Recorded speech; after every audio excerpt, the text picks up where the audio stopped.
শেখ হাসিনা আপনার একটা দলের প্রধান ছিলেন, দল হিসেবে আওয়ামী লীগের বিরুদ্ধে কোনো চার্জ আছে? দেখুন, প্রথম কথা হচ্ছে যে সংশোধনী গত রাত্রে আইনে এসেছে, এটা আমরা দেখেছি।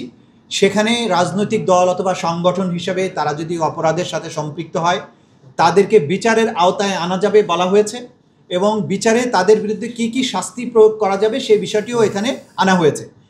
গত রাত্রে মাত্র এই আইনটা প্রণয়ন করা হয়েছে।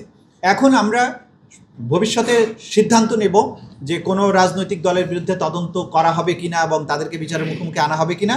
এটা আমরা প্রাপ্ত তথ্য অনুযায়ী, যেটা আপনারা জানেন যে আমাদের কোনো এফআইআর প্রয়োজন হয় না, আমাদের তদন্ত সংস্থার কাছে যদি মনে হয় হ্যাঁ এই দলটি রাজনৈতিকভাবে মানবতা বিরোধী অপরাধের সাথে সম্পৃক্ত হয়েছে, তাদের বিরুদ্ধে তদন্ত করা দরকার, তাহলে আইন অনুযায়ী তদন্ত প্রক্রিয়া শুরু হবে এবং যা যা আইনের ব্যবস্থা আছে সেগুলো চলমান হবে।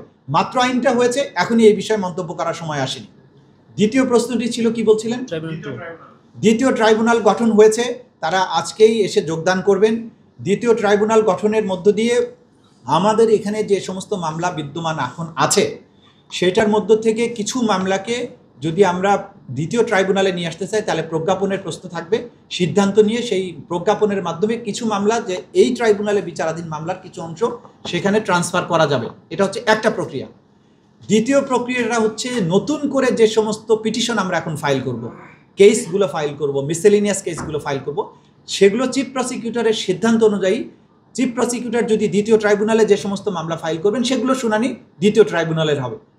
যেগুলো শুনানি প্রথম ট্রাইব্যুনালে করতে চাইবেন ওখানে পিটিশন দেবেন, সেটা সেখানে হবে।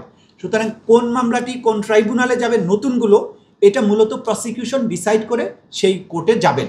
আর পুরাতন মামলাগুলোর মধ্য থেকে কোনগুলো এখানে আসবে এটা একটা প্রজ্ঞাপনের মাধ্যমে সিদ্ধান্ত নিয়ে এখানে শিফট হবে অথবা হবে না।